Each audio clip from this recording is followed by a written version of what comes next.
Hey, everybody. Welcome back to the podcast. Thank you for joining, and I hope you've been enjoying the episode so far. Today, I have a really special guest. I have Brandon Calloway.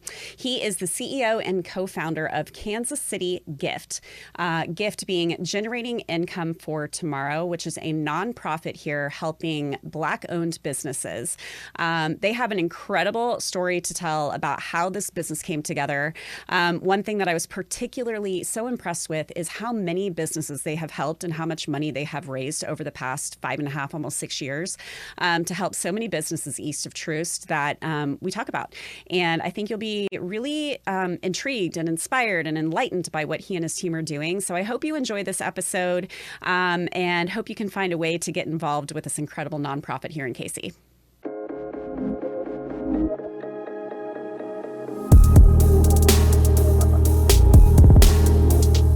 I'm excited to have you on. Yeah. So nice to meet you. I have been hearing your name and Kansas City G.I.F.T. in so many different places. I couldn't even tell you like all the different places, but it keeps popping up like, oh, Brandon, oh, Kansas City G.I.F.T. Oh, we worked with them. They're so great. And that's where I was like, I have to reach out to you. Yeah. You have to come on the podcast and talk about what you do. So thanks for I coming on. I appreciate you reaching out. I'm glad that, the work we're doing is circulating. Yeah. So we were just talking about, you've worked with Elena Page with the Next Page Foundation. And she and I got connected last year. And so I did a little feature on her space and what she has. Yeah. And ever since then, I've just adored talking to her and keeping in touch with her. And so then I saw that you have worked with her, of course, through Kansas City G.I.F.T, which we'll get into. But so Brandon Calloway, you are CEO of Kansas City G.I.F.T. Yes, ma'am. Yep. Are you a co-founder? Do you have other people that you came together with this idea, or what's kind of the backstory there? Oh, yeah. So let's see. It's a long backstory. It's a long backstory. We've got time. Yeah. But, gosh, how far back do we want to start? Well, you're a KC native. Yeah, I am. So we can go all the way back to childhood, but you're born and raised KC, so I'm sure you're very passionate about the city. I actually am. I was born in KCK, moved to KCMO when I was 7 or 8, and grew up on the east side of Kansas City, and grew up in an area that. We grew up in a historically redlined area of Kansas City, and growing up, you didn't know that language. Yeah, you just knew that the houses looked a little bit beat up. There weren't as many. If you wanted to go shopping or go to bigger businesses or something, then you had to go further away. And there wasn't a whole lot of we didn't often have a car, so we had to, hop on the bus and so you got comfortable spending an hour or 2 or 3, on the bus. I've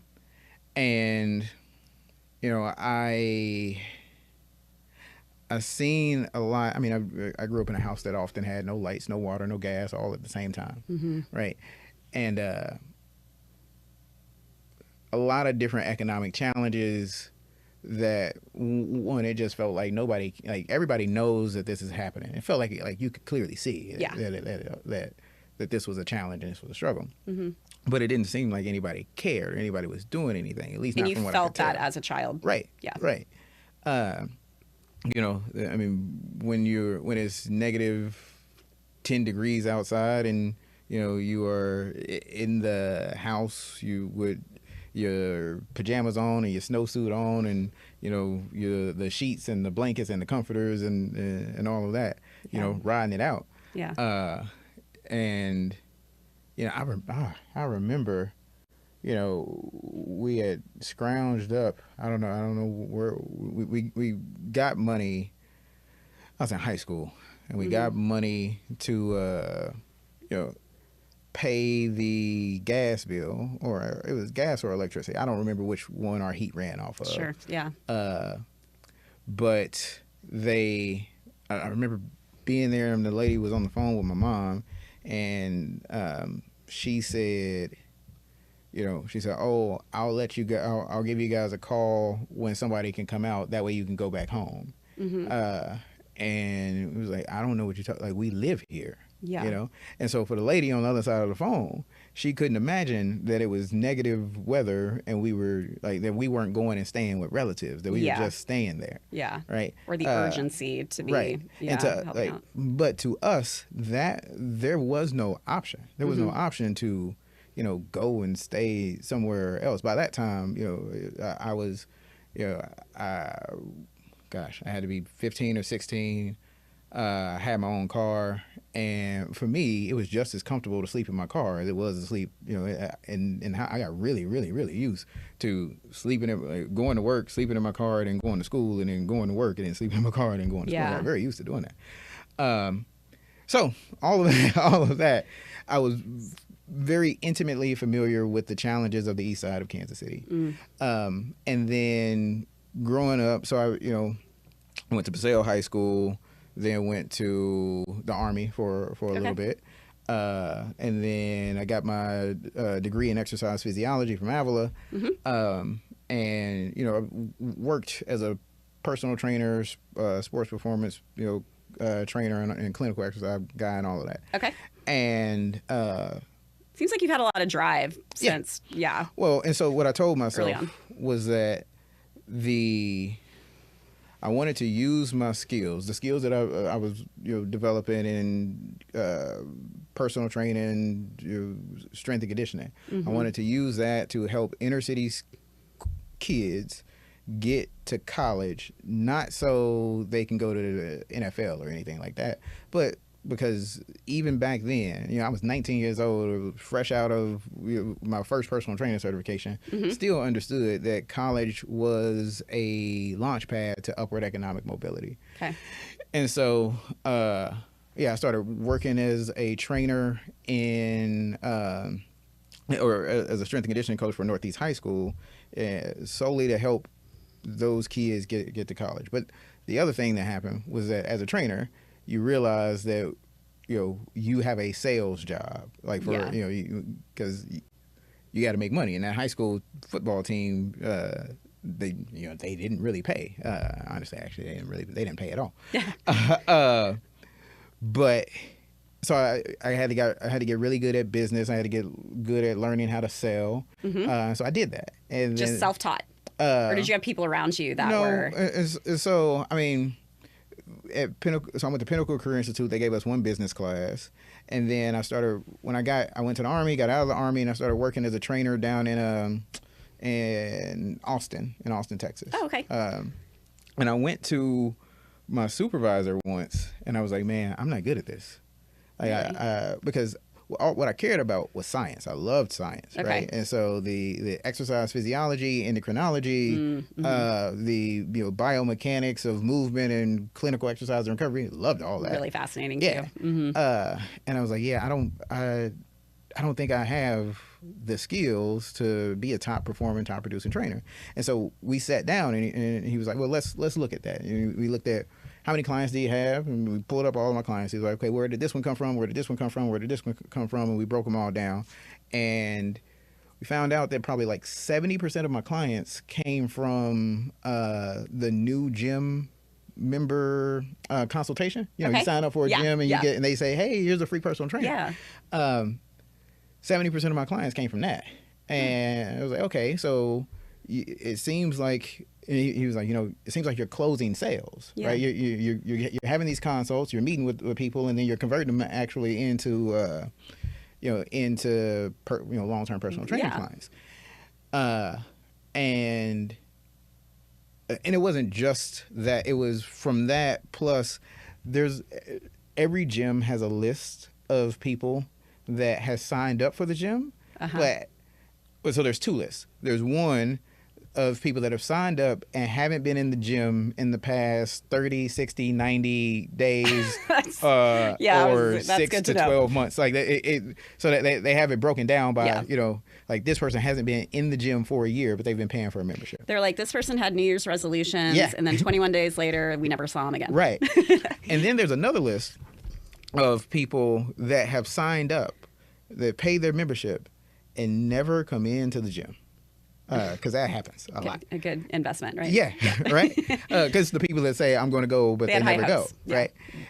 And so most of my clients came from either those new member consultations or me doing the cold call list, because trainers hate doing it. It's not a fun thing to do. Yeah. You know, you haven't been in the gym in 8 months, and I'm calling you up and say, hey, just notice you haven't been in a while. That's a tough You want to come pitch. in for a training session? Like, no. Thank you for shaming me. Yeah. No, I don't want to go. Yeah. I don't want to come calling in. me out. Yeah. But I got a good amount of clients from those, from calling those lists. And so when we looked at all of those appointments that I did, I had a 35% closing rate. Okay. And so then we just did math, and he was like, okay, so if you meet with X amount, this is how many people you closed, this is how many people you've met with, 35% closing rate. And so if you continue to walk the floor and make these calls, and you can hold your close rate steady, which it seems like I could because I've been doing it for over 6 months, right?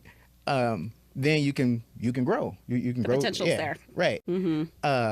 And from there, I was like, cool, this is just math, which I was good at. I was very good at math. So that kind of got you excited. You're like, let's go. Yeah. And so I realized it was just volume. It was, I mean, now the language is, it was controlling the volume of leads, right? And so I did that, and I ended up becoming probably, I mean, we had 32 trainers on staff. It was a big gym. Yeah. And I was top 5. Nice. I ended up becoming top. I was educationally, I had a bunch of education, so I was already one of the more expensive trainers to train with. And then I became one of the higher selling trainers. Yeah. And so I just, I got good at business. Yeah. I got good at business. Yeah. I got good at sales. And then I eventually started training trainers, and then, moved back to Kansas City, finished up the degree, and I started running some gyms. I started running like small boot camp fitness studios in like Leawood and Prairie Village and stuff like that. Yeah. And what brought you back to Kansas City oh, rather than staying in Texas? yeah, I really only care about the at the time. I only cared about the social benefit of society when I was in Kansas City. Okay. I cared about doing what I could to make the city, a better place. It wasn't really being homesick or anything like that. I wanted to come back and do what I could for the city. Amazing. And I ended up working still working as a trainer in the suburbs of the city. And all of this to say, you notice that the other areas of Kansas City don't look like the inner city of Kansas City. Yeah. Right. And was that the first time you really had that eye-opening exposure to it, or had you had it before? Yeah, I think as I started working as a trainer, I launched my own personal training business, failed, but when I was 18. Okay. And so I was, like going all around the city, but then coming back and just working at some of the bigger gyms, like you really just got ingrained and used to it. Yeah, and it was places I was going every day. And then you learn about redlining and the systemic oppression of Black people, the global systemic oppression of Black people. Yeah, I want to get into that because I think it's really important to hear the details about it and what we need to know about it. So feel free to expand on it as much as we can. Redlining was a system. It was a collaborative system from private developers, banks, and public government officials. Okay. That sectioned up neighborhoods. So gosh, when we can, so if you go, I'm trying not to go back too far, but if you go back, go as far as you want. There is, I forget the term for it, but in the book, gosh, I think they talk about it in The Color of Law as well as The New Jim Crow. Every time a system of oppression ends, the people in power look for the most legal ways to hold on to the power, right? How can they legalize, how can they continue to oppress and receive the benefits of the oppression that they were inflicting, but do it within the legal limits of the law. And so that's how, after slavery, you get the black codes, right? Mm-hmm. You get the black codes that make it illegal to not have a job, and make it legal that if you don't have a job, you can then be sold into slavery, right? And so it's a system to say, okay, well, slavery isn't legal anymore, but if we do this and this and this, and then we make it hard for former slaves to get jobs, then they can be arrested and put back into slavery under another name, but legally. And even when the black Hence code, the systemic, where people, I think there's confusion for people on literally what that means. Right. So this is good. Yeah. I mean, literally it is oppression built into the system by using the system to reinforce the benefits received in that oppression. Right. And so, when the black codes, got abolished because they were eventually deemed, illegal, and the reinstatement of the black codes under other names, there was also the separation. There was a separation of work. There was a separation of housing. There was a separation of schools, and so government officials, private developers, and banks, sought to create racially homogenous neighborhoods where, black people were in one area, white people were in one area. I mean, they didn't even really just stop there. It was And you're obviously not speaking only to Kansas City at this point. No. This was absolutely across the country. Yep. And J.C. Nichols was one of the pioneers of redlining. J.C. Nichols, I think he became on the board of the National Association of Real Estate Developers, that also put out a national handbook around how do you develop safe neighborhoods, right? Which was a code for racially homogenous neighborhoods, right? And so redlining was a system where they literally took a map and drew green lines around neighborhoods, yellow lines around neighborhoods, and red lines around neighborhoods, and would say that if a community was predominantly white, then it was green lined.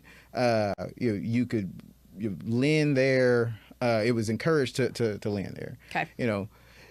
If it was a mixed neighborhood, then it would be yellow, and if it was a predominantly black neighborhood, it would be red, right? Which would mean that this is a highly risky, and you should not land here. For homes, for businesses, for anything, you should not land here. And this dates back to when, by the way? Is this 1920s. So 1920s, 30s, 40s. Okay. And it was also shown that black communities were redlined even when they had the same economic power as white communities, right? And so you get redlining so redlining partnered with blockbusting, partnered with racially restricted covenants, right? And so what is blockbusting? Yeah, so blockbusting was a practice done by realtors and developers who will tell you that they were just doing good business, right? They were just doing good business at the time. And what it was is that if I'm a realtor, I come to you and say, hey, black people are moving all in this neighborhood. The quality of your property value is about to go down. The safety of your neighborhood is about to go down. You sell your house, get out of it.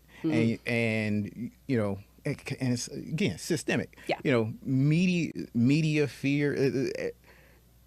You being conducive to the messages of the time would say, oh yeah, I need to get out of this house, right? And so I offer you a below market rate, you sell, and then we turn around and sell it to a black family without doing any of the fix-ups and any of the reinvestments in it that we said we would do. Sure. And at the same time, we got racially restricted covenants. And so Mission Hills and Prairie Village were two of the first racially restricted covenants in the country, right? And these are homeowner these are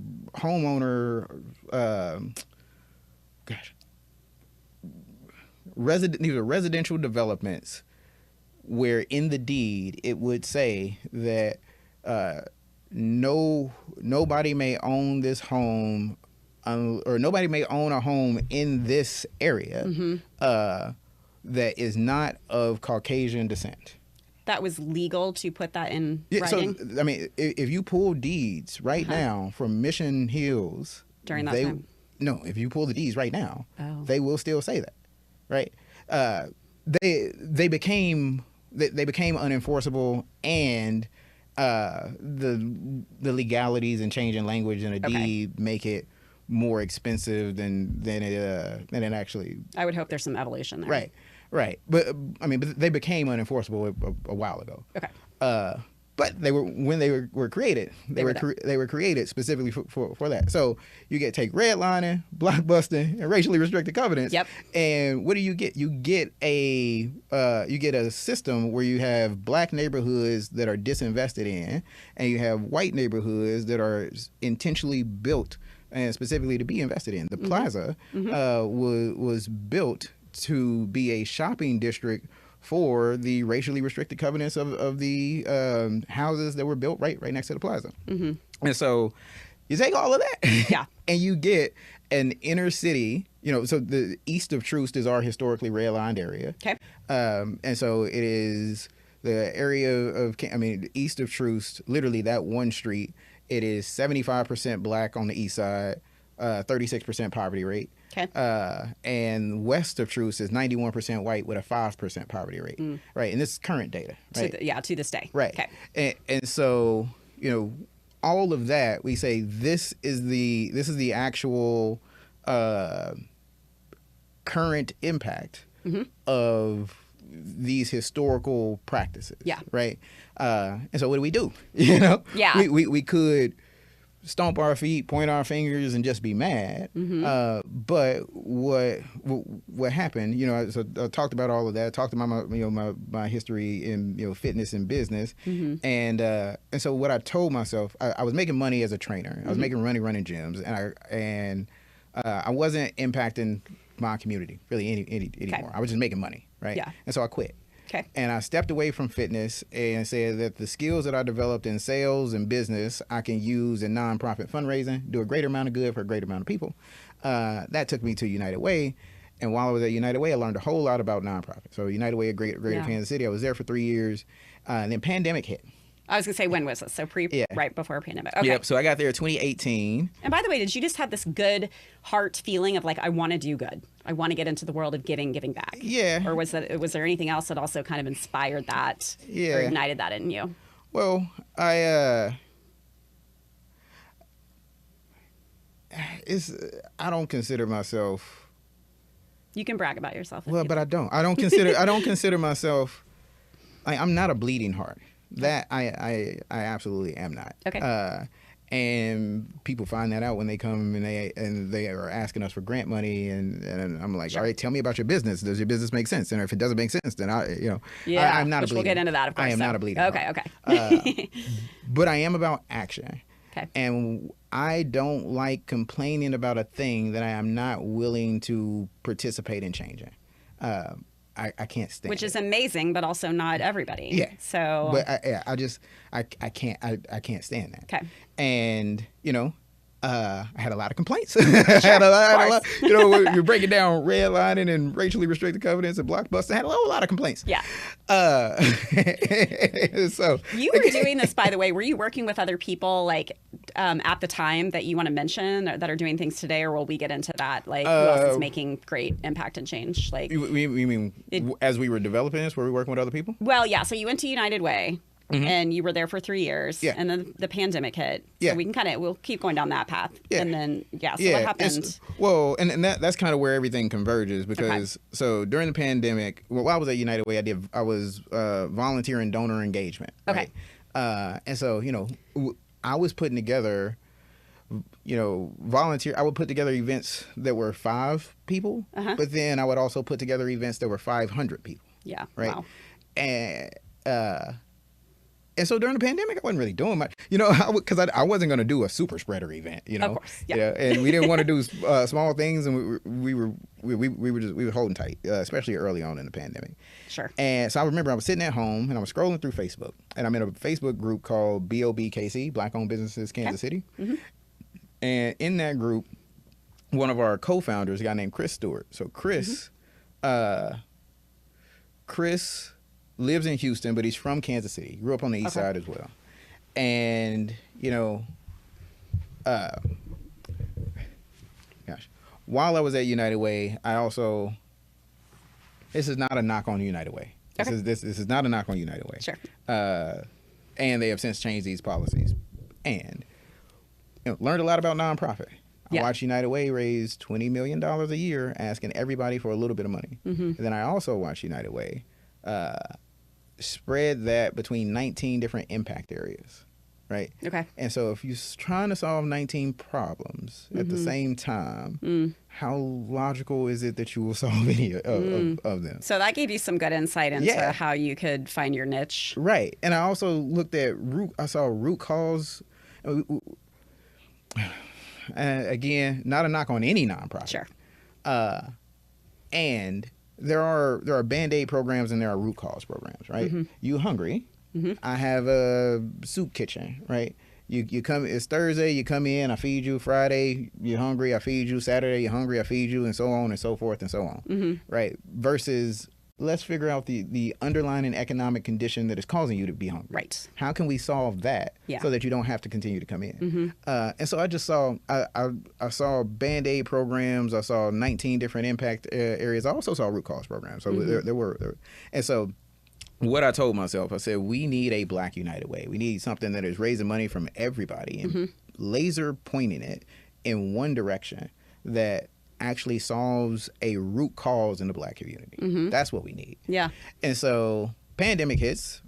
Chris gets on the Facebook group, and he's like, he's really frustrated. He's talking about how, every time he comes back to Kansas City, doesn't see Black businesses and Black communities the way that he felt like he should. And he was like, there's 15,000 of us right here in this Facebook group that's supposed to be supporting Black-owned businesses in Kansas City. If we all put in $10 a month, then we can take that money, we can grow Black businesses ourselves. We don't really have to wait on anybody to do anything. That's a lot of members. How long had that group been around? I actually don't know. It was probably around maybe 5 years. Okay. But he kind of spurred the conversation to happen. And... Well, so he was. There was a bunch of people in the group, and so he made a post in the group because he was really upset. He was really frustrated. And how Facebook is. It's like, oh, it's a horrible idea. Oh, this will never work. And or I tried this, and you should do it like this. And so I didn't say anything. I saw it, and I thought, this is that Black United Way thing that I've been thinking about. And so the first thing I did, I sat there for an hour and I thought of all of the ways that it wouldn't work. Okay. Right? And I came up with a solution for each one of those. Right. And at the end of that hour, I had no more reasons that it wouldn't work. Right. And so, and I told myself, so you're a problem solver. Right. And I don't like complaining about things that I'm not willing to do. Right. And so I told myself that if I feel like I have this thing that will actually make a difference, and let's say I do nothing with it. Let's say that was a good idea, and I go on about my life. What's the difference in having a solution and not implementing versus actively tearing down a community, right? Sure. And so I reached out to Chris, and I was like, hey, man, I know you don't know me, but this is really similar to this thing that I've been thinking about and trying to do for a while. Or thinking about for a while. I hadn't really made any effort on it. And, I was like, we should, get together, talk, like, we can do it like this and this and this. He ignored me because it's Facebook, and he made a post, and here I am in his inbox, talking talking about all of this. Yeah. One of 15,000 people. And he's like, who is he? Right. And the next day, it was still bothering me, so I hit him up again, and he responded to me. And he pulled in his friend Cornell Gorman, and Cornell, him and Chris, they went to high school together, and Cornell is a self-taught marketing guy. Okay. And so the three of us got together, and we talked, and we launched G.I.F.T. And so it just seemed like a no-brainer. Yeah. It was this can absolutely be done. And so Chris's Facebook post was April 30th of 2020. Okay. Our very first conversation was May 2nd of 2020. So we got together. Yeah. And then I filed all of our paperwork on May 5th. Okay. And then by May 18th, we had a 9-person board in place. We had our fundraising systems set up. Cornell he had built our logo, our website, and our social media. And then we went back to the Facebook group, and we were like, "Hey, we are here. This thing everybody said, like, let's do it." And because that's our motto. Our motto to this day still is, if 15,000 people donate $10 a month. Yep. And we got our first 6 donations. We got 6 people, $60 from that group. And then from there we went, and we built out a whole program. But what we do, so we talked about it extensively, and we talked about, what a support for Black-owned businesses look like. Mm-hmm. And, is it education? Is it grants? Is it loans? Do we take equity in these businesses? How do we do this, and why? Right. And what we settled on was that it absolutely had to be grants, right? And so in talking about the systems of redlining and blockbusting and racially restricted covenants, what was the financial product that was disinvested in Black communities was loans, right? And so to us, it didn't make sense to say, okay, we will deprive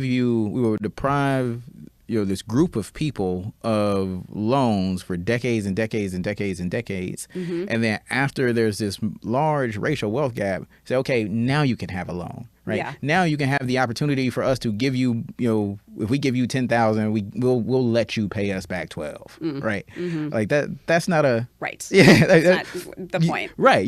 That's not altruistic, right? That's not a favor, and what we said was that if we are really going to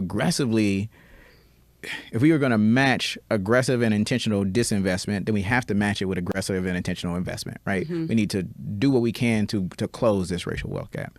And so grants made the most sense for us to do, right? And I don't know a lot about grants, and I don't know how much we need to get into the weeds of that. Yeah. But is that a complicated thing that you guys needed to pursue, or was that fairly Not necessarily. Simple? Not necessarily. Okay. And so, I put together all of our stuff so I wrote our program and did all our stuff myself. And then a few months later, we connected with Hush Blackwell, one of the large law firms and kind of large law firm in the region, also a global law firm. And when we connected with them, they gave us a pro bono legal stuff for our grant recipients. But I was like, I also need your nonprofit attorney because I am not an attorney, and I did all of this. Yeah. Make sure we're got our T's crossed. Right. When I sat down with her, she was like, "This is all correct." I was like, "Oh, great." Okay. That was. Yeah. All signs it's meant to be, though, right? Yeah. Things are just kind of falling in line. Yeah. And so grants become hard. We were talking about private benefit clause and nonprofits, and grants become hard if we were the organization that was raising money and we gave a grant just to Elena and that was it, right? Then it would look like we existed for the private benefit of the next page, right? Yeah. But because we are giving grants to businesses, to Black-owned businesses on the east side of Kansas City, specifically so that they can grow, scale, and create jobs.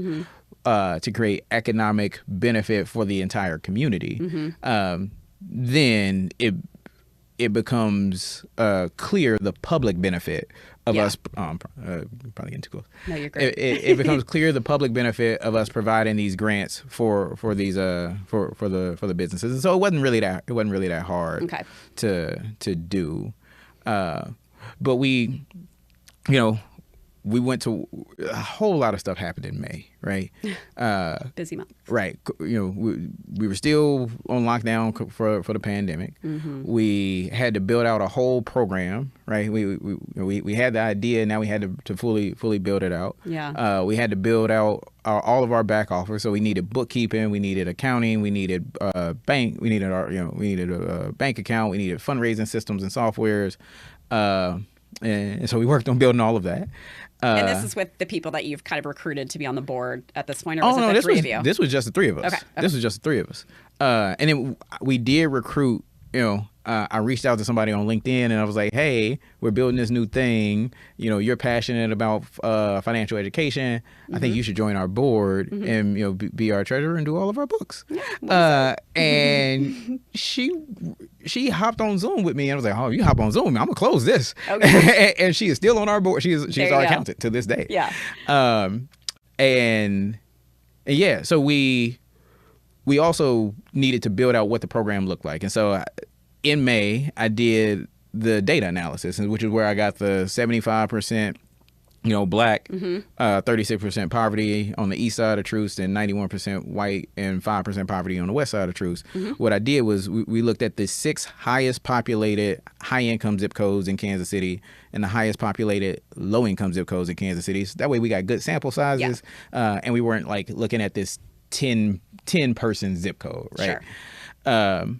And so that is what got us our demographic focus on the east of Troost. So that's where we grant most of our money at. Okay. And then when we were building the program, I actually cold called Black-owned businesses, and I said, hey, we're starting this new thing, and we're going to be giving some grant money to Black business owners. If we were to give you money, how much money would you want? What would you spend it on? How many jobs? To gauge what people would need. Yeah. Right. How many jobs do you think you would be able to create? And then other than money, what else do you need? Right. And you guys are the first ones who've ever done anything like this. Right. So I assume people are like, whoa, what? Like, wow. They hung up in my face. Okay. Yeah. This isn't real. Yeah. Exactly. I remember having the call. And this is also, we're the first people to have done something like this during a global pandemic. Right? Weird times, yeah. And so people answered the phone. I remember one lady, when I said all of that to her, and she said, no, thank you, and just hung up. She's like, are you one of those scammers that's going to ask me to send you money via WhatsApp? And that was fair. Sounded like a scam. But a lot of people also stayed on the phone and answered all of my questions. And that's how we figured out that people had needs of like $10,000 or below. Some people had needs of $50,000 or above, but most people had $20,000 to $30,000 needs. Right? It's kind of a sweet spot. Right. They had a plan that they were ready to implement that needed something between $20,000 to $30,000, and it wasn't just like fund my business. They actually they had thought about what they would do with this money and how it would increase revenue kind of in perpetuity. How did you identify who to cold call in this process? Oh, I just cold called a bunch of people. Okay. Yeah, I just looked for Black business owners, and I wanted so they couldn't be brand new businesses. They needed to be up and running, at a little bit, and have some kind of social presence. That I needed to be able to verify that they were a legit business, they were running, and they had customers, and all of that. And so all I could do was digital search because of COVID. Sure. Also, I couldn't even go to their business. Right. But the other thing that they said, other than money, what else do you need? Right. Business coaching, accounting, marketing, and legal services. How do I run a business? Exactly. And so I took that. So I went back with the data analysis that I did and the survey that I did, and I put together a program that I presented to the board that said, okay, we need to do grants between $10,000, $25,000, and $50,000 grants.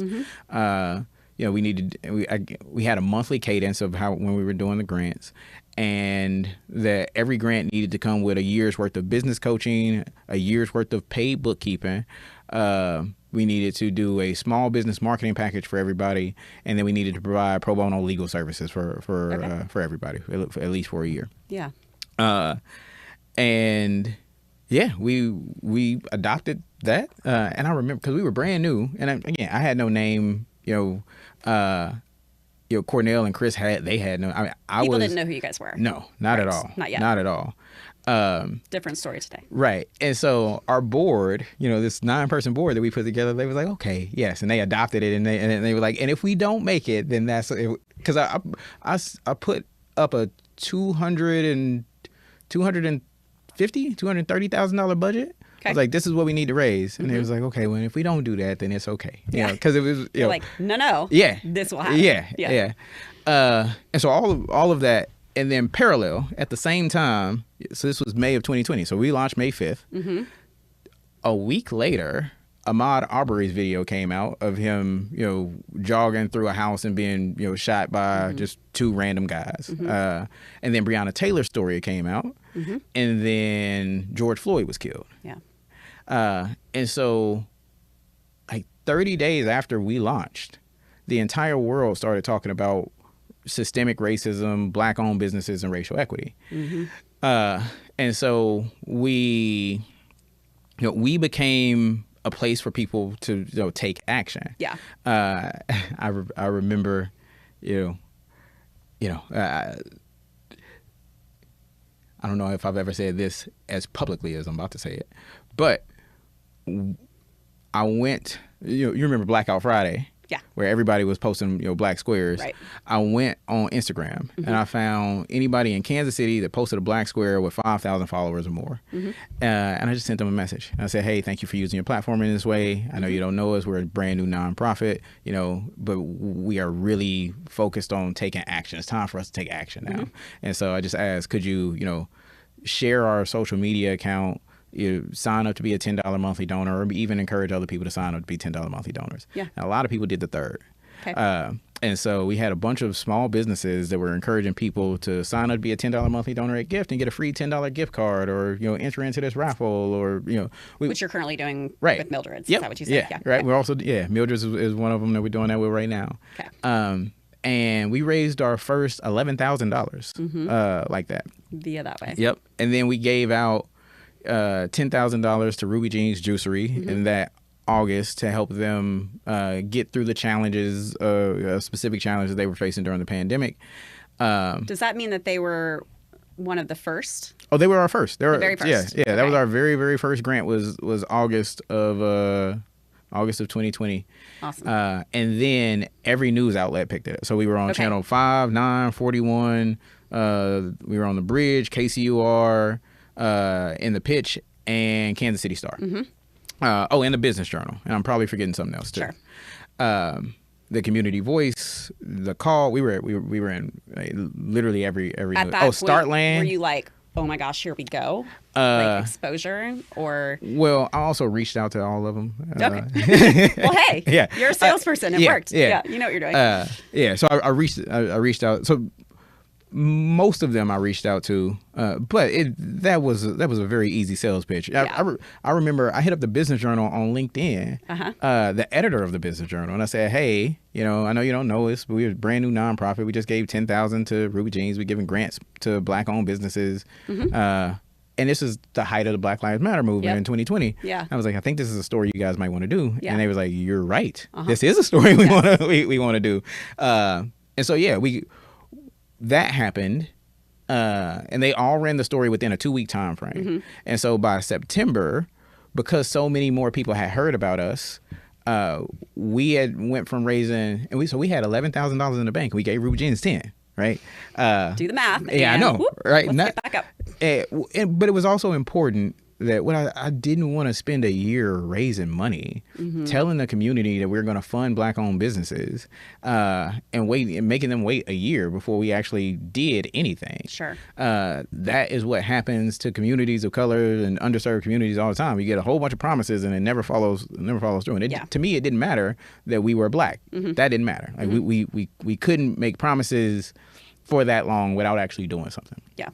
And so it was important that we did that, and left us with $1,000 in the bank. But by September, we had raised $100,000 from individuals signing up to donate $10, be $10 monthly donors because of that the more people that heard about all us, of that right, in the press media, and they wanted to take action. And what I told one of my and co-founders, I'm assuming that was outside of KC as well. Was it no, people, or was it all no? This here? is Kansas City. This is Kansas City. Yeah. And what I at the time, systemic racism felt as big as climate change, right? Mm-hmm. And I mean, we just talked about systemic racism and how deep it goes. Yeah. You just drew a line back to slavery. Yeah. And so as one individual, what am I going to do? Mm-hmm. Like that's the general idea. That's the general thought.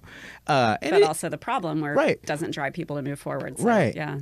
But it does feel defeating, right? Yeah. Like, climate change. Okay. I'm a recycle every week. Yeah. Am I making a difference? That's a great comparison. But especially when you hear, by the way, we need to get somebody from recycling on here when they're like, all that plastic you're recycling is just going in the trash. And you're like, what? Yeah, that's Why not am I, right. All my efforts. Right. Yes. No. I get it. But what our message was about collective community impact. It was like, yes, this is a huge problem. And yes, you donating $10 once a month this one time won't end systemic racism. But that's why the message is if 15,000 people donate $10 a month.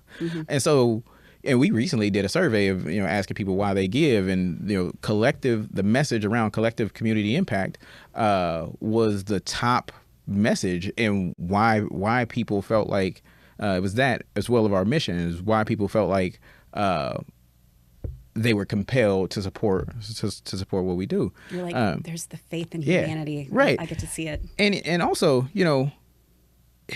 it's a huge testament because when we started, again, we weren't well known. People didn't know us, right? And so we didn't get corporate support. We didn't get foundation support. And because we actually showed action, we gave that $10,000 away and told everybody about it. We got a lot of individual support. So now, fast forward, 2026, we coming up on our 6th anniversary. We have given out $1,986,000, 83 different Black-owned businesses. They have created over 160 new jobs on the east side of Kansas City. On average, after they get a grant from us, their average revenue grows by 209%. Okay. And then, first of all, seriously, that's huge. Yeah, thank you. That is, for somebody who, you thought you were going to be a physical trainer. Yeah. And then you pivoted this way, and look at the impact that you've made. Yeah. That's amazing. Well, and that is also... Not that you wouldn't have had an impact on people in your house. Yeah. But, that is collective community impact. Yeah. We wouldn't have started at all if individuals didn't step up and do it. Yeah. No corporation was going to fund. We are talking about giving millions of dollars directly to Black business owners as grants. And then we've done another $2 million worth of free services that have gone to those grant recipients. Yeah. Right. And it's just, no foundation or corporation would have said, yes, let's just do this. Sure. Especially these 3 guys that don't have a track record, and our biggest credential was me being at United Way for 3 years. Right. Sure. Yeah. And we've started because of individuals. We've grown because of individuals. We sustain because of individuals. And so that, it sounds cliche because, I am the CEO and co-founder, and it is kind of the thing that I'm supposed to say. But it's also true that 2 million, those 160 jobs, like that is not us. That is collective community impact. That is individuals in Kansas City that actually made that happen. Yeah. We just were the vehicle for that. Shout out to all those people. Yes. Yeah. Yes. Huge. Which I don't even think we've said it yet. Kansas City G.I.F.T. Yes, Kansas City G.I.F.T. Generating income for tomorrow. Absolutely. Yep. Was that easy to come up with, by the way, back in April, May? Yeah. So Chris Stewart, our co-founder, he had Chris has been, just like I've been thinking about how do we create this Black United Way, right? Chris was also thinking about what can he do to better the Black community, right? And so generating income for tomorrow so Chris was he's a local musician, and so G.I.F.T Music Group was a thing. Oh, okay. Of just his, and so when we came together, we were thinking about a name, and he was like, "Man, I got this thing over here." And he was like, "I don't know if it's a good name." And when he said it to us, we was like, "Yeah, that's like it. that's literally like that's no further. That's the thing. Like if you want to use it, let's use it." But yeah. And I want to say, I took a couple things on my research that I just kind of wanted to put out there. So this might have been from your website, but we strive to be an actionable step after all the protests have ended and to educate and empower others to take action. We work to ensure that we close the racial wealth gap, reduce poverty-related crime, and reverse the effects of systemic racism in our city. I really love that because I do, I think that question for me and for others comes up where it's like, gosh, all the protests that we have. Yeah. So tough, right? Like, and we've all been there. We've all been, well, I shouldn't say all, but like I've been a part of, protests. And then what? Yeah. And it's always been that question of like, how can it make the difference that you want it to make? And that's not to answer here because we can't, but I just, that stood out to me. So. Yeah. And that's the thing. And I'm gonna be careful on how I say this because I don't want to make it sound like the protests aren't important because they are. Same. They absolutely are. They also they're the easy emotional response thing to do. You know, I'm mad. Let me go stand and tell everybody that I'm mad. Right. I don't like this. This needs to change. Let me go stand and tell everybody I don't like this and this needs to change. But the how, the what, and then the persistence, that's hard. Right? That is hard. The work. Identifying where are the breakdowns that this can change? Okay, how do we provide interventions in those breakdowns so that we force change? And then how do we maintain that level of effort in that intervention so that we produce sustained change? Those are hard. Those are hard.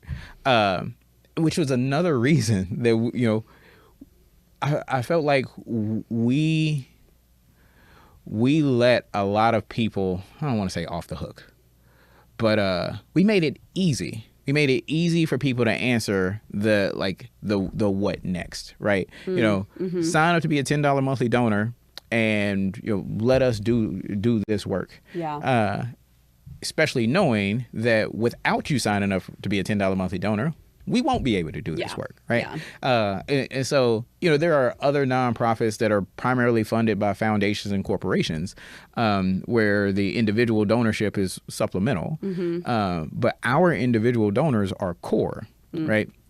And, people that donate to G.I.F.T can actually say that their money is going directly to, creating long-term tangible systemic change. Elena was our first $50,000 grant recipient back in April of 2021. And so it was, I remember her interview. She came in, I don't want to go to, she got very emotional, and a talent agency wasn't a business that I had thought of at all. Right. And I remember and again, I'm not a bleeding heart. And so when people, so our process is, you apply for a grant online. We have a grant committee that reviews and makes sure that you meet the criteria.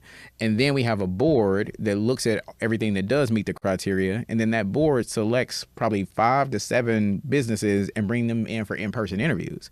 Is that on an annual basis or is that just at any given time? We were doing it monthly. So our first, our first 3 years, we did that every single month. Wow. And then I was like, we kind of gonna give the board some rest, and so we moved quarterly. And so we still do it quarterly. We likely won't dip below quarterly. But when they get into the room, they have made it past a whole bunch of other people. And so, our board members are people that understand doing business in the Black community, as well as really truly understand business, right? And so, I say we are a nonprofit, but we're the intersection of nonprofit and for-profit, and our altruistic work that we do is developing good businesses. And so, in order for us to be effective, we got to be hard. We got to be hard at this stage. Yeah. When you are standing in front of all of our board members and you are pitching your business, one, we got to make sure the things that are coming out of your mouth match all the stuff that you put on paper. You know? So that's happened. Oh, it doesn't always happen. It doesn't always match. It doesn't always match. Can you talk a little bit about what they initially need to submit and then what the criteria is? Yeah. That must match? Yeah, absolutely. For anyone who hasn't gone through this yet with you guys. Yeah. And so, one, we're looking at businesses that are 51% Black owned, right? That are in our target area. And so that's east of Troost. And so we started off Troost to Hardesty, 9th Street to 95th Street. That was that 6 zip code area. Mm-hmm.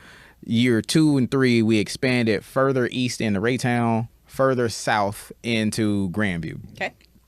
So that's our target area. Okay. So 51% Black target area. They have to have a revenue generating plan, right? And so if you submit an application, which we have gotten before, if you submit an application that says, I'm a construction company, I need $25,000 to grow my company, right?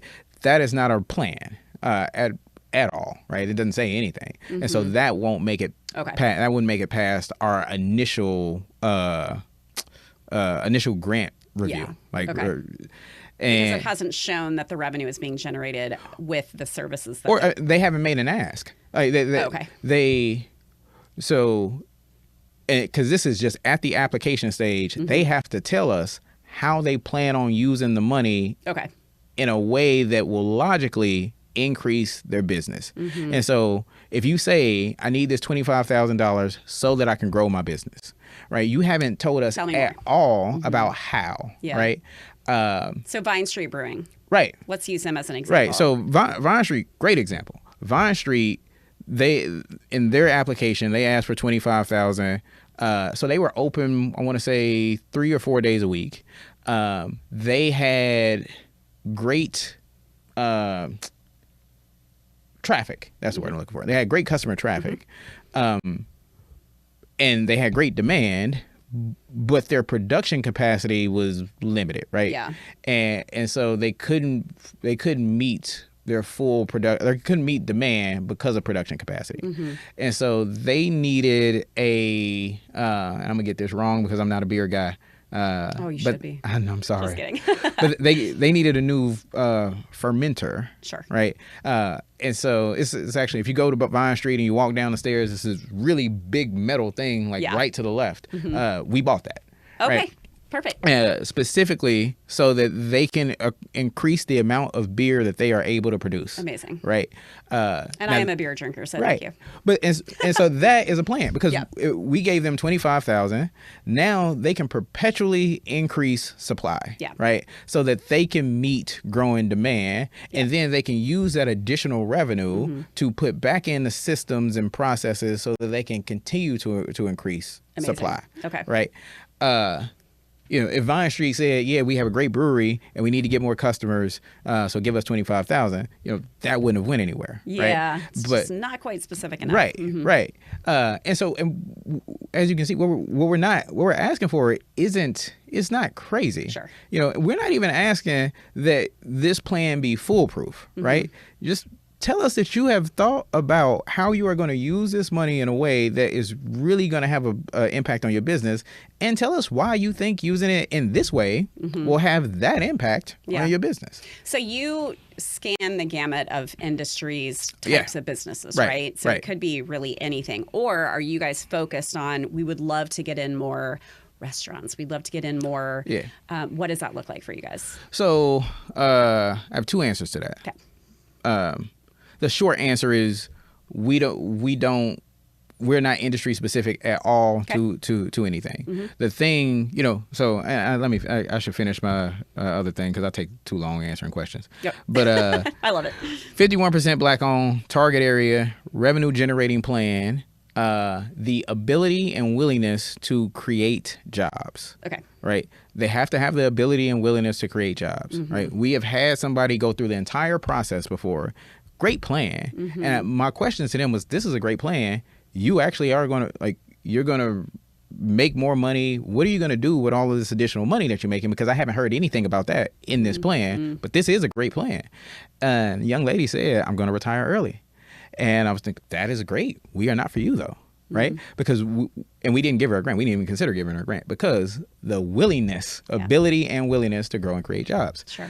And so when it comes to our grant program, we're not focused on industry, but we are focused on, can this business create, jobs? So we are trying to create businesses that hire 25 or more people at a minimum of $40,000 a year is their bottom salary, right?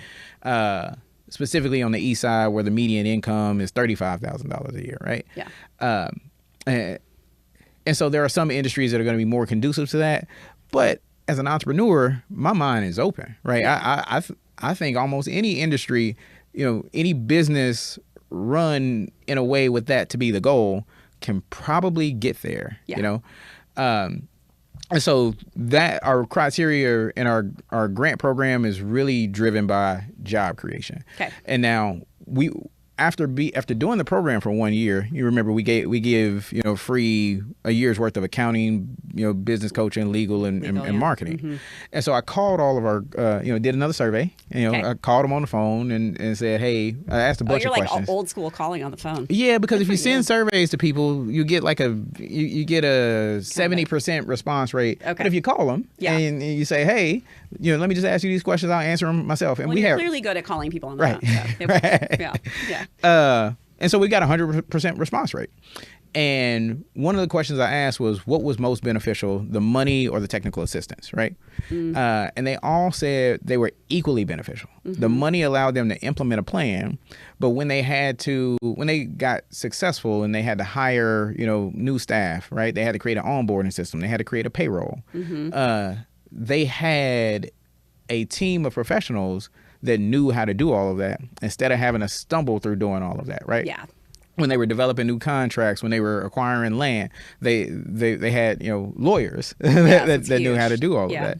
And so we took that and we said, okay, we're limited by how much money we can give, by how much we raise, but we could create a business center that takes all of these services, puts them under one roof, and then expand on them.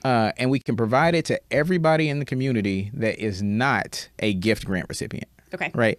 And so that is what our business center is. So our business center is 7,500 square feet on 50th and Prospect. Okay. It provides in a one-on-one setting free business coaching, marketing, accounting and bookkeeping setup, website build and development, headshots, product photos, co-working space. We have a studio for people to do, podcasts in. We have a banking partner in there, so you can open up a bank account. It sounds like you don't have anything missing. Yeah, we tried not to. Yeah, we tried to make it where you can literally come in there and get any and everything that you need for your business. And then we also have classes. So we have a one-on-one business coaching. We have a business basics class. We have a one-on-one marketing strategy. We have a marketing 101 strategy class. Who's teaching those? You guys? So it's a mix. It's actually funny. The marketing class is the only class that I teach. Oh, really? And the bigger. I'm gonna come sit in on your marketing class. Oh yeah, please feel free. The bigger we get, the less stuff I can actually do. Yeah. Which is a whole nother thing about entrepreneurship and leadership and like growing a business and moving from being the spearhead to now being instead of my job being going out and I'm still raising money, but I'm not implementing any of the programs. You got to delegate to do the bigger strategy. And my job is to grow the talent of my team, right? To empower them to do the stuff, to trust them to do the stuff, to help them grow into leadership. That is my job now, which was a huge shift from I'm hitting up all the reporters and I'm doing this and doing that and doing this and doing that. But you did it all to get there. Yeah. Which is good because you can speak to it. And yeah. Do you ever run into capacity issues? Are people just like, you have this influx of people coming in? They're like, yes, I want to use the co-working space. And yes, I want to. Yes, we do. Yes, we do. So our business center, gosh, I was talking about this yesterday, but our first year being open in the business center. And so this was one thing that we knew, like, okay, we've shown good success through individuals. Mm-hmm. This business center, we can go to some foundations and we can write some grants and get this open. And so the Sunderland Family Foundation, the Block Family Foundation, and I will be remiss, the city of Kansas City did help us open the business center. Okay. But I remember when I wrote the grant, which I also wasn't a grant writer. I had learned grant writing, and then I had to learn how to teach because now I'm not our grant writer, and so I learned grant writing, and then I taught our office manager how to do grant writing and put her through some professional development and all of that. Incredible. But I wrote that I anticipated us serving 200 individuals per year, and that if we can touch additional 200 businesses per year, it would accelerate the impact that we're able to have on the east side of Kansas City. And now our business center is open for any and everybody, right? Yeah. So you don't have to be a Black business owner. You don't have to be on the east side of Truth. You don't even have to be in Kansas. I've done business coaching. I had a Kauffman Foundation had somebody fly in from New York, and they recommended that she meet with a lot of people, but they recommended that she come over to G.I.F.T, and we did I sat down with her and did a full business coaching thing with her, and she's from New York. Great so for networking, though. Yeah, our business center is open to any and everybody. But within our first 12 months of the business center being open, 985 individuals came through there, and I was like, we have to pause our marketing. Whoa. We are not prepared. Yeah. We did not. But showing the need. Yeah. It was like there was a much bigger need than we had anticipated. And so, we needed to get in more business coaches. And so now we were using all volunteers. We have some contractors that we use now for stable business, because I love volunteers, but they also life happens, temporary, right? Yeah. And so for about a year, it was like, all right, I would get volunteer business coaches, and then our COO who's running our programs, she would come and say, okay, well, we just lost a bunch of volunteers in marketing. I was like, okay, well, let me go get some marketing volunteers. And then he was like, oh, well, we need some legal ones. Okay, let me get some legal. Oh, because now the business coaches are gone. I'm like, okay. I didn't sleep at night. Oh my gosh. Well, yeah. I didn't used to. Yeah. I actually didn't. I woke up probably at 3 a.m. between 2 and 3 a.m. every day, thinking about all of the stuff that was going wrong or that was about to go wrong and that I needed to fix. I didn't. Which is funny because I literally had the thought earlier of like, you must rest easy at night for what you're doing. Oh yeah, no, I definitely don't. Back and forth. I definitely don't. Yeah. Because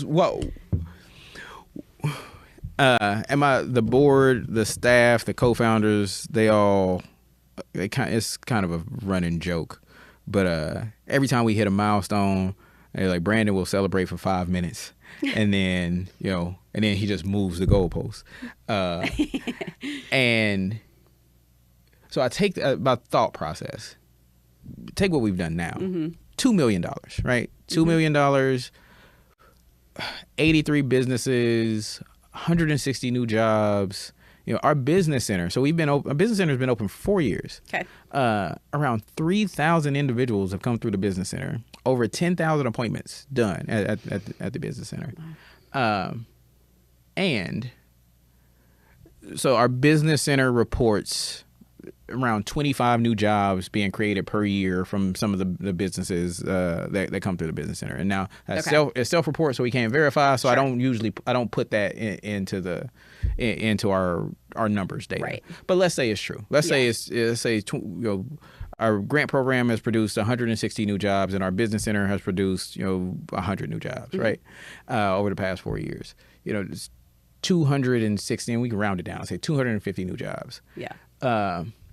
Over 250 jobs in the past 6 years, actually 5.5-ish.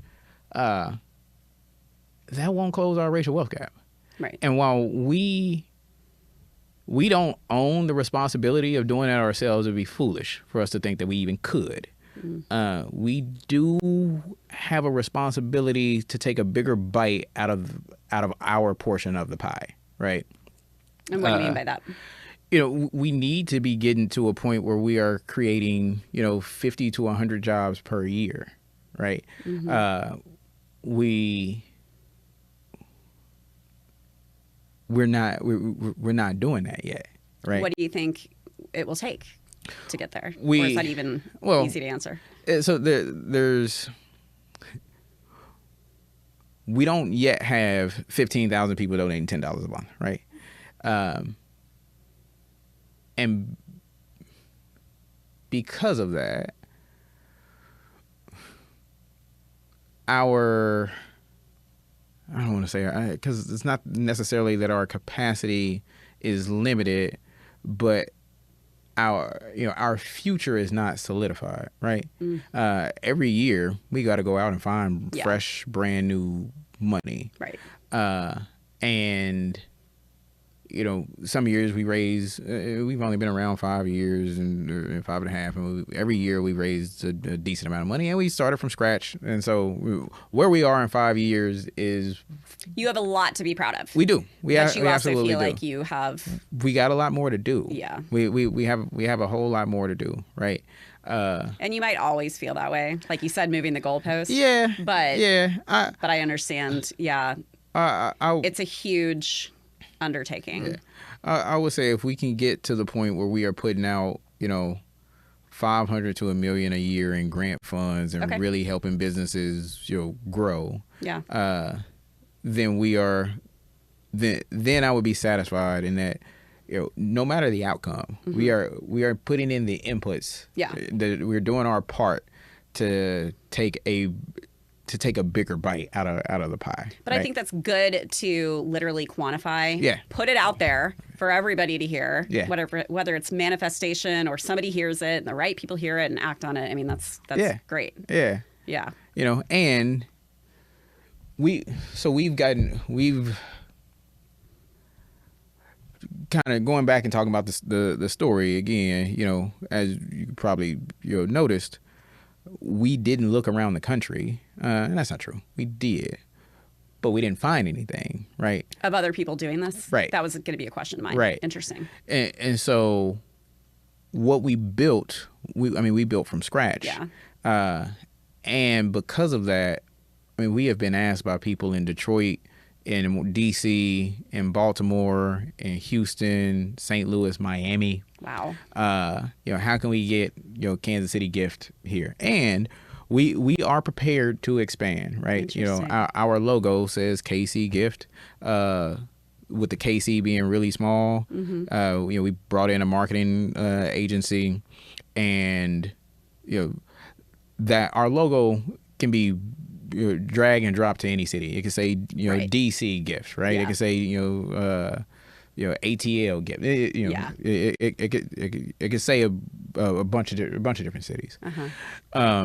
But because we don't have 15,000 people donating $10 a month, and we have to go out and find new money every year, and we're finding money to be stable. Not necessarily, we're finding money to be stable and to grow. So we have been successful in doing that every single year. Yeah. But this could be a pipe dream of mine. I would love to get to a point where we are not focused on raising for stability. We are just focused on raising for growth. And I don't want to go to DC and be raising money to set up DC G.I.F.T to be stable while also still trying to stabilize Kansas City G.I.F.T. Yeah. That makes sense. And I do want to there are communities around the country. Going back to when we started, and you was talking about redlining and blockbusting, and you pointed out that this is not necessarily specific to Kansas City, and it's not. When we looked at the data, we also found out Kansas City is one of 21 hyper-segregated cities in the country. So it has a designation from the census, from the United States Census, as being hyper-segregated because of the drastic divide of black people and white people, specifically in geographic and economic breakdown, right? We are just one of 21. To this day. Yeah. Yeah. We are one of 21 cities. And there are a lot of other cities that could potentially use some kind of intervention like this. They may already, just like there are people in DC that don't have no idea that we exist here and that we're doing this and we're tackling this problem. Right. Probably it could be somebody in DC doing the same thing. They might even be doing a better job than we are, right? But But if there's not, then, you know, again, I don't like complaining about stuff that that I'm not willing to do. Feel free to complain just once if you feel like it. So, is it a loaded question to say, how do we get off the list of 21 cities? Like, how much would that take to get ourselves removed? Kansas City? I mean, yeah. Or do you have an idea of? No, it is kind of simple. It's not easy. Yeah, it is kind of simple. The simplest thing to do is more interstate or geographical mixing of commerce, right? Okay. And so one of the challenges is the east side of Kansas City has been disinvested in, right? And so we don't have a whole lot of developers developing over there. That's not true. We have developers developing. Just not at the magnitude that you want it to be. Exactly. Yeah. But not at the magnitude that they are investing in developing in all of the other suburbs of the city. And the segmented development continues to expand or continues to perpetuate our racial wealth gap. Yeah. Right. And so, you know, placing developments in, and actually, I don't want to say that. I talked to an organization. I talked to an organization about how they might do a development in a way that would allow them to do it wherever they wanted to do it. That would also have some tangible benefit to the east side of Kansas City, which was, I can't give, finding a way to generate, so X amount of the revenue that they generated from the businesses they operated could be designated back to a racial equity fund that specifically, you know, improved the quality of life on the east side of Kansas City, right? Because are you saying you have like a prospect, basically? Of we've already had this conversation and they're not doing it. Okay. Yeah. I will tell you who it is after the. Sure. Okay. But yeah, we've had this conversation. They're not doing it. Dang. But doing developments in a way that bring economic opportunity to the plaza while also, you know, I mean, I've talked to some city officials of like, there could be a 1% tax. So there's a 1% for art tax, right? Okay. And so any new development, the developer has to allocate 1% of the total budget for like art, so that so that it's you know, they keep up beautification, right? We could do a 1% root cause, right? And so, you know, identifying what programs are actually getting at root causes on the east side, allocating 1% of the total development to go to funding those programs, which would improve. I mean, we would improve housing, we would improve schooling, we would improve, you know, commercial real estate quality, improve the different types of businesses, and by doing that, we make it possible, make it more possible for people that don't live in those communities to come and contribute to the economic activity of those communities, right? And so, you know, gosh, I wish I had a whiteboard, but there's a because there's a visual of like money circulates in a community, right? And so right now we got money circulating in the suburbs and we got money circulating in the east side of Kansas City, and this is our, you know, hyper segregation, right? And when we are able to, you know, when we're able to build a bridge, and people might not like this because what it says is that this funnel has to shrink for a little bit, and, you know, instead of money just circulating here, it has to actually pour out and come over into this community so that can begin to grow. And so because the first thing that has to happen is that the east side of Kansas City has to visually, economically, has to become on par with every other area of the city, right? When that happens, crime goes down. So that's reducing the racial wealth gap. Crime is going down. It's making a safer Kansas City for everybody. And it increases the ability, right? The people that live on the east side, growing their economic situation, they now have the ability to choose where they want to live, right? They could live in any of the suburbs now. People that live in the suburbs that want to live in the city will now have quality choices of housing and schooling and job opportunities and business amenities. And so while this funnel would decrease a little bit for the time, it would break the two into being one bigger funnel. Has that successfully happened in any other city that you're aware of? Not that I know of. No, I don't believe so. But in the meantime, and this kind of goes back to this problem feels so big, it's hard for one person to feel like they're making a difference.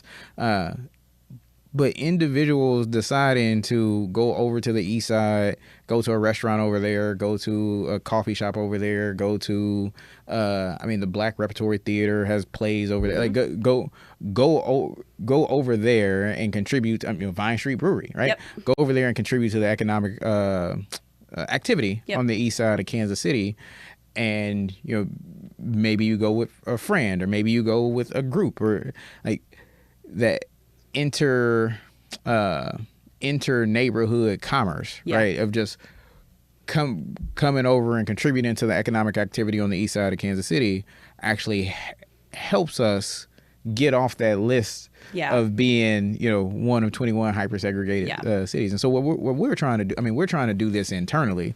We're trying to fund these businesses, help them grow their revenue, help them create jobs, so that the east side of Kansas City has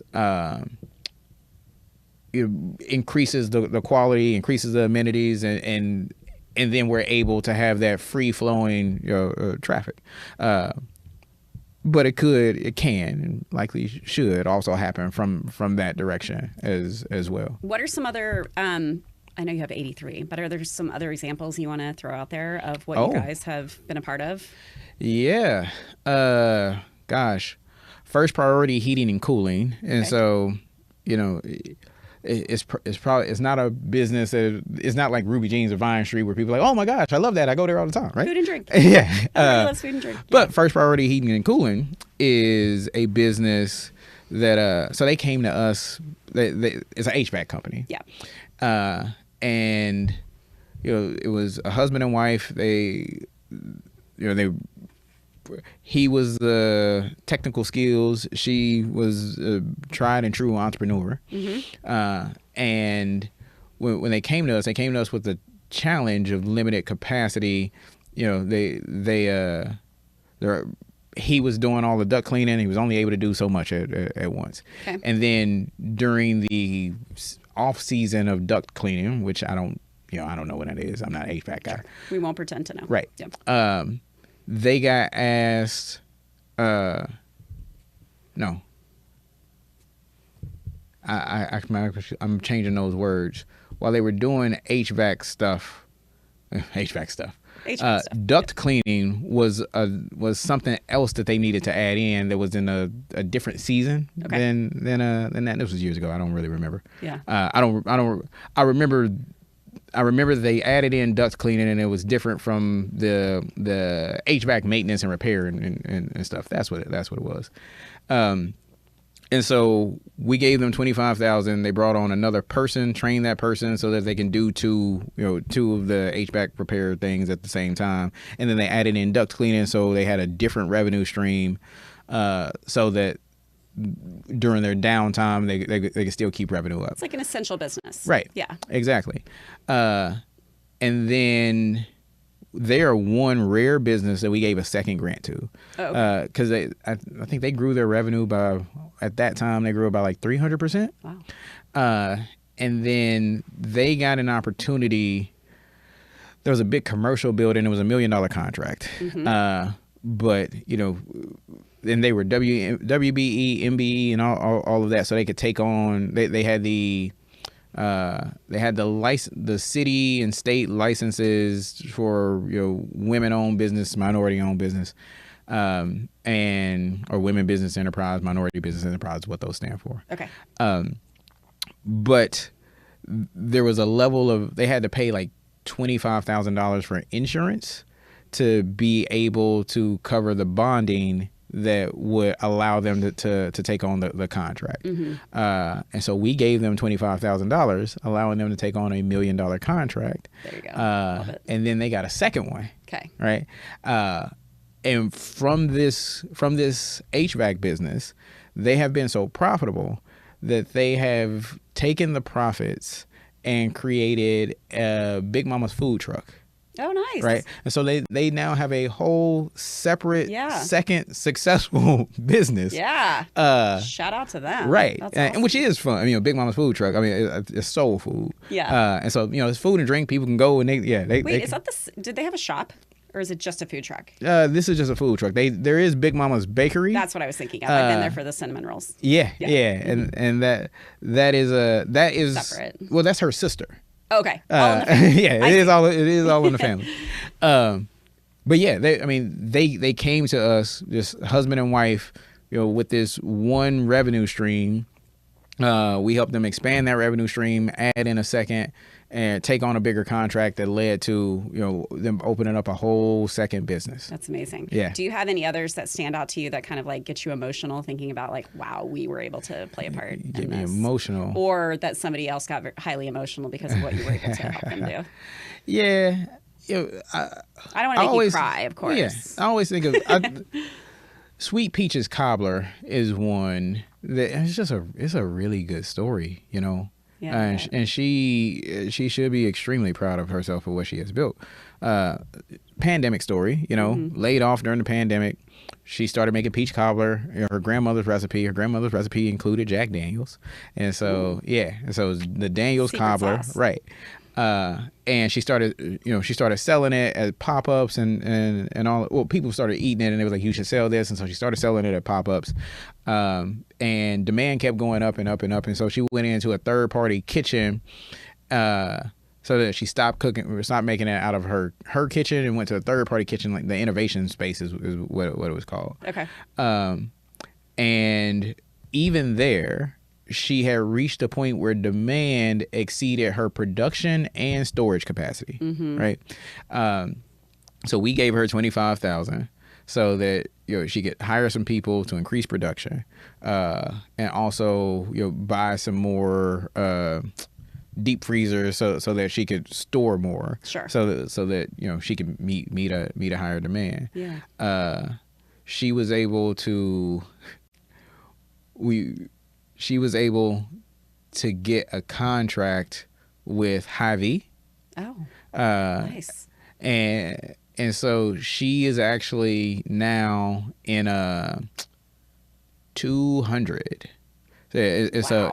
So she is in all of the, not just all the Hy-Vees in Kansas City. Yeah. She's in Hy-Vees. She's in Constantino's. She did this peach cobbler egg roll.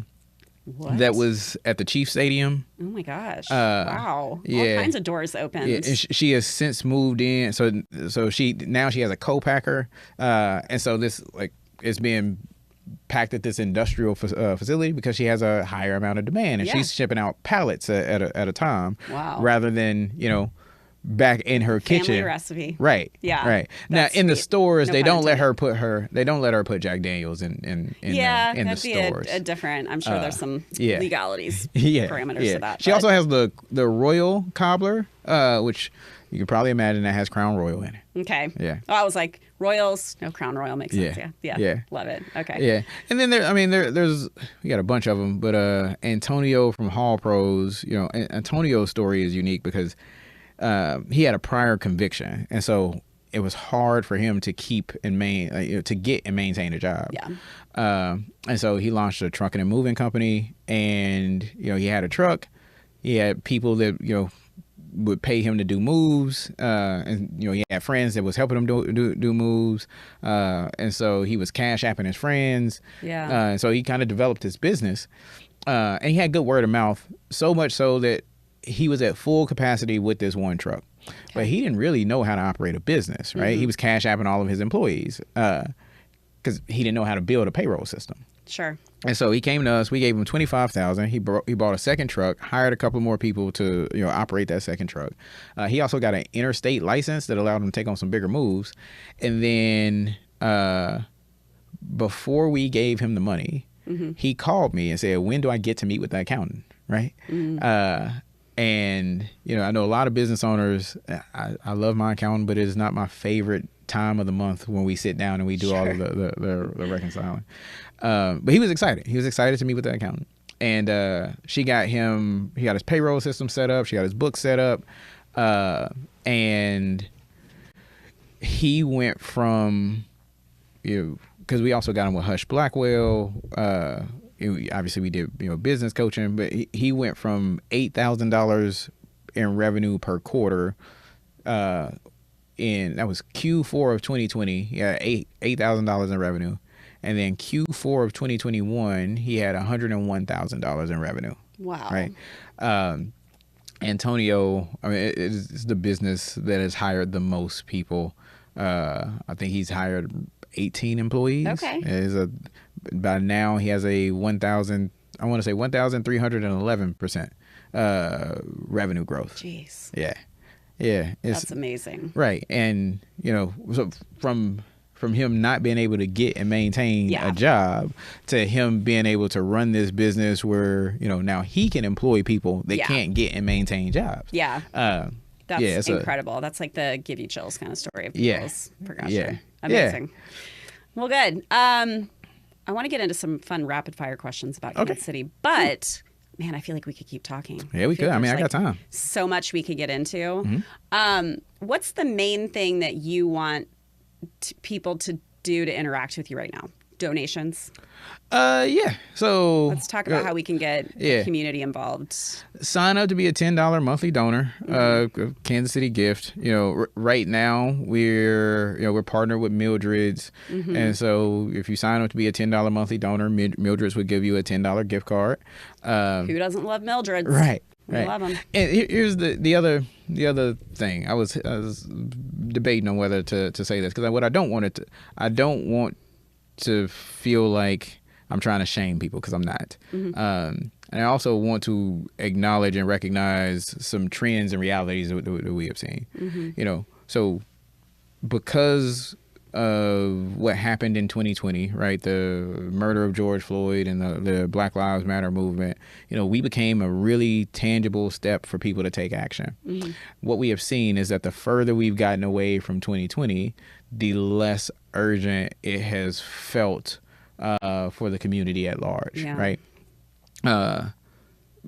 But the challenges that we have are still there. Right. The problem is still there to be fixed. And the difference between now and back then is that back then we were a concept that we were pretty confident in. Now we got data. I mean, now we've done it. We know we know how to continue and repeat the thing. Yeah. And so the fight the message is the fight is not over. Yeah. And foundation and corporate support have come in, but our core support is still individual monthly donors. Yeah. And so, I appreciate places like Mildred's. And last year, actually, Tiki, it was like in October, Tiki Taco. Yeah. They did the same thing. They came on the podcast. Oh, did they? Love Tiki Taco. Yeah, was it Eric? Eric Knott. Yeah, Eric. Good people. I need to call Eric. Yeah. He's great. But yeah, they did the exact same thing. Sign up to be a $10 monthly donor at Gift. Get a $10 very giving. Yep, yeah. $10 gift card to Tiki Taco. And so signing up to donate is one thing that people could do. And then the other thing, yes, we are always looking at capacity. But our business center is open. Our business center is open for everybody. I'm here right now. They there. Yeah. They are there. There's somebody. It's awaiting you. Yeah. You need it. Yeah. Yeah. There is somebody there right now doing business coaching. It's Thursday, so there's probably somebody right now doing getting a website built for free. Yeah. Yeah. So donate to Gift. come in and utilize any of the services. They are built for any and everybody. And then just tell people about, you know, who we are and what we do. But the other thing, I should have brought them. We have some Black business passports. Did you see those? No, I don't think so. Yeah. So we have some Black business passports. So we have a passport that is it has like 15 Black-owned restaurants around the city. Yeah, okay. And then we have another passport that's 15 Black-owned arts and entertainment venues around the city. And so we do that. You know, our grant program, we invest in businesses and help them grow financially and with the education. The business center is, you know, the educational aspects and all of the back office stuff. And we've grown we have social capital now, right? Yeah. And so, you know, the passports is how we use our social capital, is one way that we use our social capital to, you know, when people are looking at us for Black-owned businesses, we created these passports ourselves. We don't sell them, so we give them out to any and everybody that you. How much they are? Okay. Nope, they are completely free. All right. And so and each one is like the restaurant one. So Urban Restaurant is one of the passports in there. Or one of the restaurants. Nieces is one of the restaurants in there. It has a QR code. It'll take you to the menu. We have a recommended item on there. I like that. It's a notes section, so you can, you know, write down, remember what you did like, what you didn't like. You can rate it. But we make it.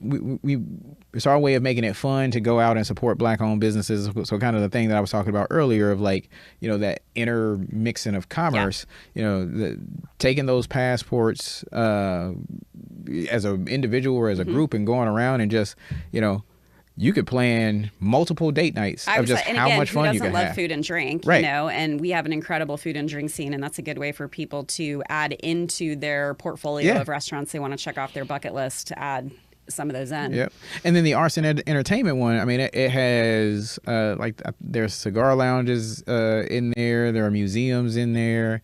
There's there are a bunch of different, you know, theater companies in there, so you can go and watch, you know, plays. Like, for people who have a hard time coming up with what they want to do, right? It's perfect. Right. It gives you the ideas. So yeah, and when people open it, especially the arts and entertainment one, I imagine a common response would be, "Oh, I didn't even know I could do this in Kansas City," right? And which is another reason. Do they pick those up at your? Yeah, at our business center. At our business center we have them. We had some at Mildred's, but I think those have run out. Okay. But yeah, at our business center. Yeah.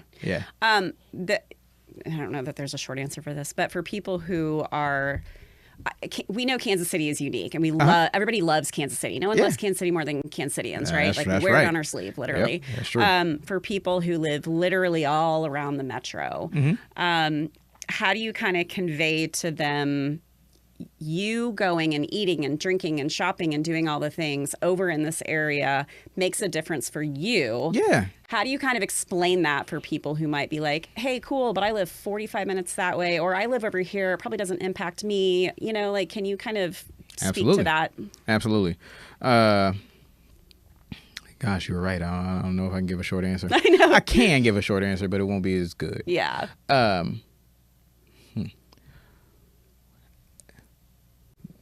When we got to reframe how we see the economic activity, right?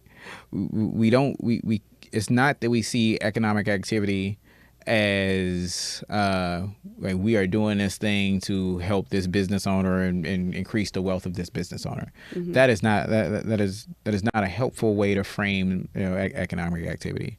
But framing it as spending money in this community increases the cash flow in this community, increases, you know, the economic viability and the economic opportunities in this community, right? So business growth is job growth, job creation. So the east side of Kansas City is a city where if you don't have a car, you know, you can't really get around too much, right? Yeah. You know, our public transportation system is not the most cohesive, not the most robust.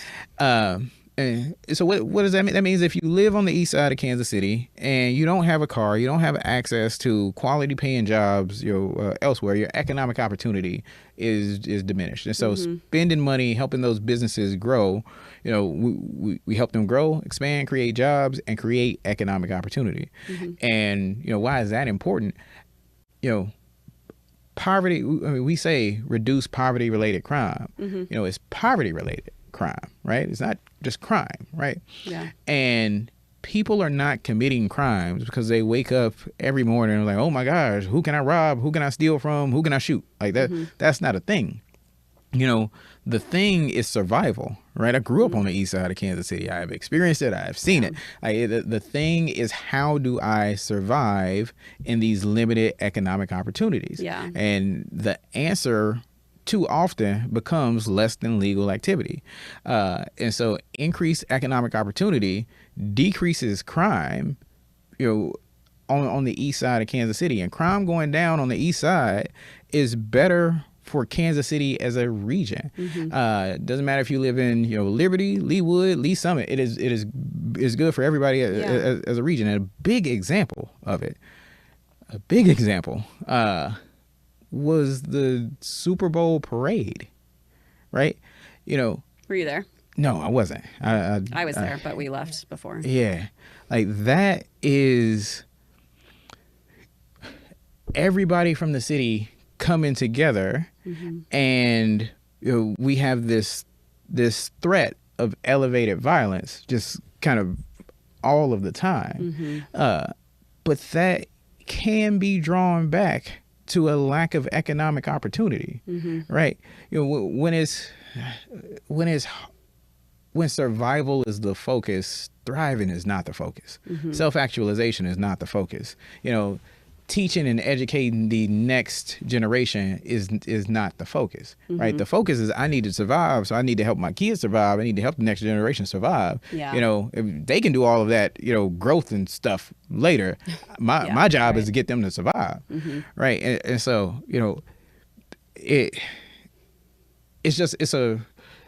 it's not even a drastic reframing. It is a reframing from what we think it is to what reality actually is, right?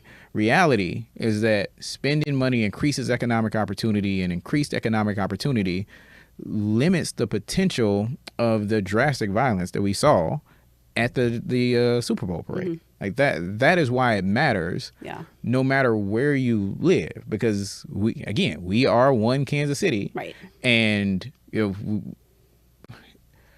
we limit the regional economic opportunity. We limit the businesses that might want to come into Leawood, because if they're not from Kansas City, they see Leawood as Kansas City, and if they see the crime in Kansas City is high, they think, oh, well, maybe we shouldn't go there. That's a good point. So it's just there's a lot of selfish reasons to focus on developing the east side. No, I think that's a good way to sum it up, without going on a complete tangent into a deep dive of that, because I just think we need to have that conversation open where everybody around the metro can really engage and like, okay, I should be doing more, because it does impact me on a larger scale. So okay, anything else you want to share about Kansas City G.I.F.T, and then we'll get into some questions? No, I don't think so. We covered a lot. We didn't hit everything. It's been good. Okay. What is currently on your Kansas City bucket list? My Kansas City bucket list. Oh my gosh, I am pathetic. I am. Anything you want to do, you haven't done yet here. I've been. Are you a homebody? I am a homebody. I've been so head down in work. I've been so head down in work. What would a day look like for you that you could be completely free of the responsibility just for one day? And what would you do here? Completely free of responsibility for a day. The thing that I'll usually do if I have just a completely free day,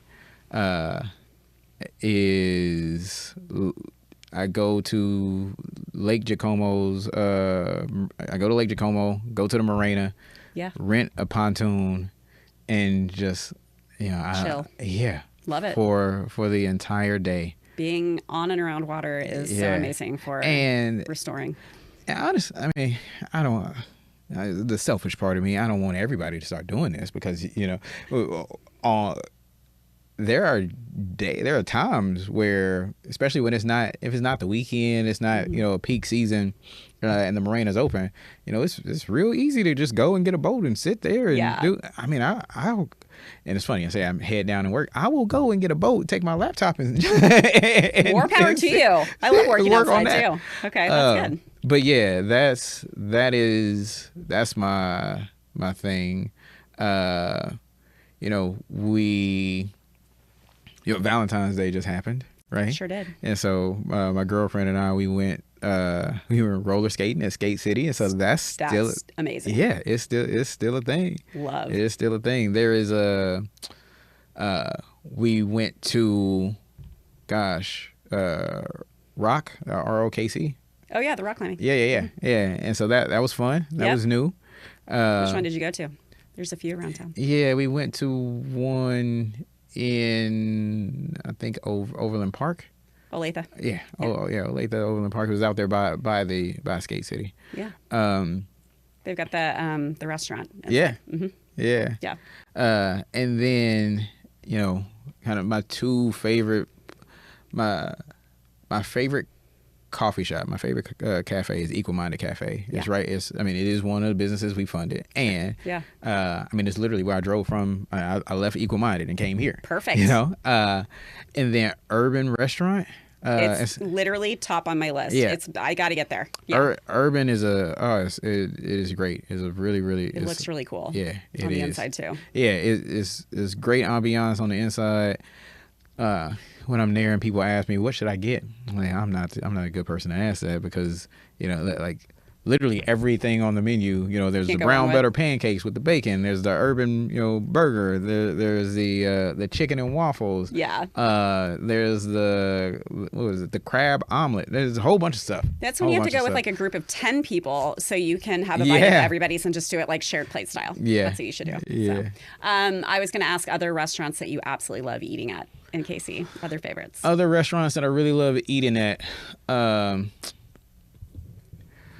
So I'm about 4 or 5 months ago, I made the full switch. I'm vegan. Right. Ooh, okay. Yeah. And so I won't even ask what brought that on because we'll add another 20 minutes to this conversation. We'll get to that later. Yeah. But Gigi's Vegan Cafe is right. Gigi's. Yeah, it's right on what is that? From Westport. Yeah. Westport Road or something. Yeah, Westport Road. It's that funny intersection, and it's 5 intersections all confusing. at once. Yeah. Right by the Westport Quick Trip. Yeah. Gigi's Vegan Eatery. And I'm not vegan, but I have had that. Yeah. I love it. She does the KC Veg Fest every year, and so it's a big vegan fest every year. That I love going there. I mean, it's a whole bunch of different food. She had, I think last year somebody drove up from Florida, some vegan seafood place. Okay. Drove up from Florida.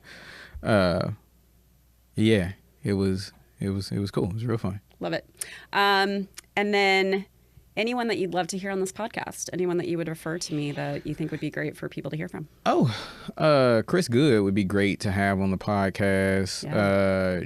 Justin and Ron from Urban would be great to have on the podcast. Shanita from the Prospect. Yeah, the Prospect KC. She has the Nook coffee shop inside the library. Yep.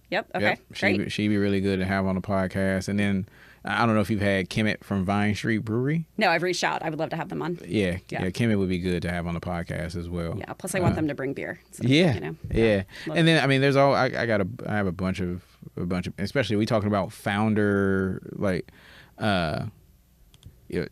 Tyler from Made in KC. Enders. Mm-hmm. Yeah, Tyler Enders. Tyler Notberg from U.S. Engineering. I don't know who that is. Okay. Yeah. I'll go look him up. And Aaron Zach from Sunlighten. Oh yeah. I would love to have Sunlighten on. Yeah. Aaron's a. So that means you're into infrared saunas? Oh yeah, I am. Yeah. Me too. I am into infrared saunas, and that is another thing. On my bucket list, we do, and I can't say it's on my bucket list anymore, but we do a whole lot of contrast therapy, so cold plunges and infrareds. Yes, I'm all about it. Yeah, yeah. We just did one on Valentine's Day, actually. Sweet. But yeah, you sound like you're on a health kick. Well, it is. Love it. I still have the the exercise physiology stuff. That's true. It's ingrained. Yeah. It is. It's still part of what I do. I'm doing 75 hard right now. I've heard about this. Yeah. And so it's 2 workouts a day, read 10 pages of a book, pick a diet and stick to it. No alcohol. Yeah. And I'll drink a gallon of water and all of that. Yeah. And this is my girlfriend is a trooper. This is our 3rd time doing this. We did it twice last year, and then good for you. And we last year we made an agreement that every January 1st we would start it. Okay. And so even though we did it twice last year, we came around and was like, we're doing that again, right? She said, yeah, why wouldn't we? Grown to love it. Yeah. Amazing. Oh, all right. Where can people find and follow you? Kansas City G.I.F.T. You can follow us on Instagram. You can also follow us on Facebook, LinkedIn, and we don't do a whole lot on YouTube. And so I wouldn't recommend following us on YouTube. You'll be on my YouTube, so we'll leave it at that. Yeah. Good. Cool. This has been awesome. Yeah, thank Considering you. we had never met before, we got a solid, we're coming up on like almost 2 hours. Oh, yeah. Point, so Yeah. we could keep talking forever. Yeah, we'll we have to could. do a 2.0. Yeah. So Yeah. thank you for coming on. I Thank was really you. excited to hear the story, get the details out to people, and I'm excited for people to hear it. Yeah. Well, thank you for having me on. I love the show. It was, it was an honor for you to reach out to us and have us on to talk about, what we're doing and what we're trying to do. Well, it's an honor to have you on. Yeah. Thank you. Thank you. Thank you so much for tuning in and finding inspiration in these incredible stories. If you love what you hear, be sure to subscribe so you never miss an episode, leave a rating, and share the show to help these Kansas City voices reach even more listeners.